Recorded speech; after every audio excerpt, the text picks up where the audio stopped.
বিসমিল্লাহির রহমানির রহিম।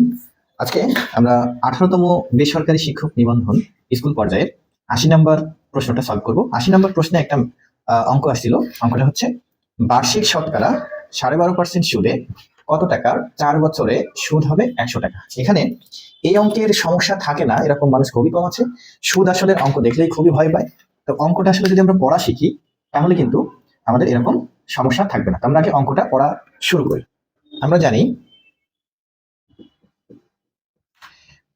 1 বছরের 100 টাকায় সুদ যেটা হয় সেটা হলো গিয়ে আর।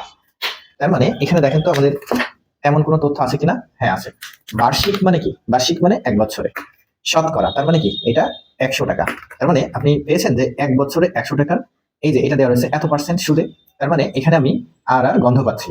তার মানে এখানে আর ইকুয়াল আমাদের দেওয়া রয়েছে 12 12.5%। 12.5 কি পার্সেন্ট। খেয়াল করছেন?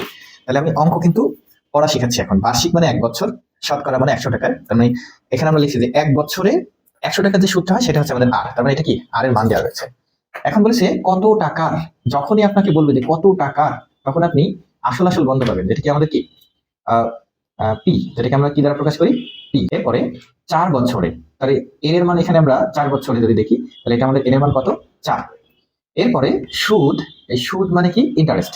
সুদ মানে কি? ইন্টারেস্ট। মানে আয়। তাহলে আয় ইকুয়াল কত দেওয়া রয়েছে এখানে? 100 টাকা। দেখেন আমি কিন্তু অঙ্ক পড়াটা শিখিয়ে দিলাম। এখন আমরা জানি, আমি সংক্ষিপ্তভাবে উই নো লিখলাম যে আয় সমান পি এর আর। এখানে আমাদের কি বের করতে বলছে একটু দেখেন তো। কত বছরে, তার মানে এই সরি কত টাকা, তার মানে এটা আমাকে জিজ্ঞাসা করেছে। তাহলে আমরা এই পি ইকুয়াল কি পাই দেখেন তো। এই যে পি যদি আমরা এখানে রাখি তাহলে এটা এর পাশে যে কি হবে? ভাগ হবে আয়ের সাথে। তার মানে আয়ের সাথে আমাদের এন আর আর ভাগ হবে। কেন? কারণ পি এর সাথে এখানে গুণাকার ছিল। তাহলে এর পাশে এটা লেখা তো সেই সেম কথা। তাহলে আয়ের মান আমরা এখন কত বসাবো?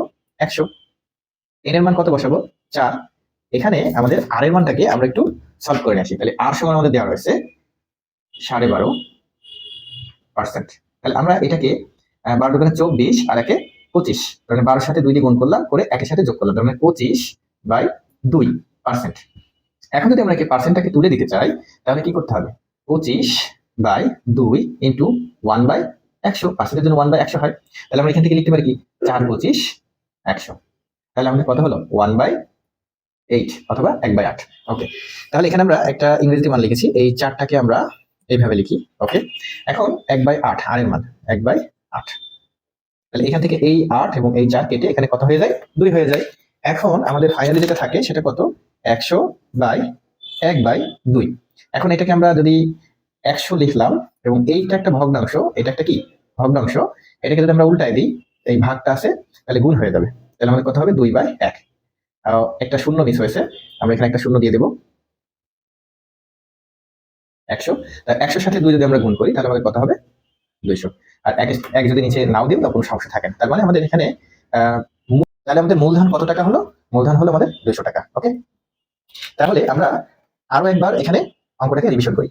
বার্ষিক মানে 1 বছর, যদি আমাদের এখানে কোনো কিছু সংখ্যা উল্লেখ না থাকে তাহলে আমরা ধরে নেব এখানে 1 আছে। আর এখানে শতকরা মানে কি? 100। তার মানে 1 বছরে 100 টাকায় যে টাকাটা থাকে সেটা কিন্তু আমাদের কি হয়? আর হয়। এছাড়াও আমরা আর গন্ধ পাবো কি? পার্সেন্টেজ দিকে। পার্সেন্টেজ যদি নাও থাকতো তাহলেও আমরা কিন্তু আর গন্ধ পাচ্ছিলাম। কেন? কারণ এখানে বলছে কি? বার্ষিক শতকরা 100 টাকা। তার মানে 1 বছরে 100 টাকায় যে টাকা সুদ হয় সেটাই হচ্ছে আমাদের আর। ওকে, এবার হচ্ছে কত টাকার। কত টাকার যখন বলবে তখনই আপনি কি কি গন্ধ পাবেন? এখানে গন্ধ পাবেন হচ্ছে আমাদের পি অর্থাৎ আসল। এবার বলছে যে 4 বছরে, তার মানে এন সমান কত আমাদের দেওয়া আছে? 4 বছর। এবার বলছে যে সুদ, সুদ মানে ইন্টারেস্ট, আয়। তাহলে আমাদের আয় মান কত আছে? 100। এখন আমরা কি জানি? আয় সমান পি এন আর। চেয়েছে কি? পি। তাহলে এই পি এর পাশে যেগুলো রয়েছে সেটা হচ্ছে আমাদের ইনটু আকারে, তাহলে আয় নিচে গেলে কি হবে? ভাগ আকারে থাকবে। তাহলে এখন আয়ের মান 100, এন এর মান 4, আর এন এর মান 4, আর আর এর মান হচ্ছে আমাদের এখান থেকে আমরা একটু রূপান্তর করে নিয়েছি যে আর সমান হচ্ছে 12.5%। তাহলে এখানে আমাদের কত হবে? 12.5 মানে এই 12 সাথে 2 গুণ করলে পরে হবে 24, আর তার সাথে 1 যোগ করলে পরে হবে 25। 25/2। আর পার্সেন্টেজের জন্য আমরা কত দেবো? 100। তাহলে এখানে আমরা 4 25 100 লিখতে পারবো। 4 এর সাথে 2 যদি গুণ করি তাহলে আমাদের 4 দুগুণে 8 হয়, তাহলে 1/8। এখন আমরা এই এখানে 1/8 বসালাম, 8 এর সাথে 4 কাটলে পরে 1/2 থাকে। এখন এটা একটা ভগ্নাংশ সংখ্যা, পূর্ণ সংখ্যাটাকে আমরা এখানে রেখে ওই ভগ্নাংশ সংখ্যাটাকে কি করেছি? আমরা গুণ লিখেছি, তাহলে আমরা উল্টাই দেবো। তাহলে আমাদের 2 100 200 টাকা হয়ে যাবে। এটা আমাদের আনসার।